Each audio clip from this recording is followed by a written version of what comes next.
Assalamualaikum rahmatullahi wa barakatuhu. It's me, Aska Rana. Welcome back to my Ramadan series. Today is day 4 and we are stepping into the beautiful reminder, a second Ashra of Ramadan. This Ashra is also about seeking forgiveness from Allah. In the first Ashra, we focused on mercy. Now as we move forward, the second Ashra remind us importance of turning back to Allah. The dua of the Ashra is Astaghfirullah Rabbi min kulli zambin wa atubu ilayh. मैं अल्लाह से हर गुनाह की बख्शिश तलब करता हूँ जो मेरा परवरदिगार है और मैं तौबा करता हूँ. I seek Allah forgiveness for all my sins, who is Lord, and I ask for repentance. Let's draw.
So that was today reflection on the second Ashra Dua.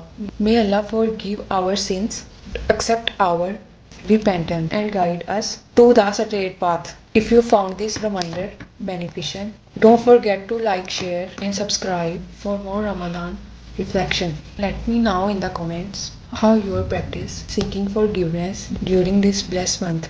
Jazakallahu khaira. See you tomorrow with another Ramadan reflection. Allah Hafiz.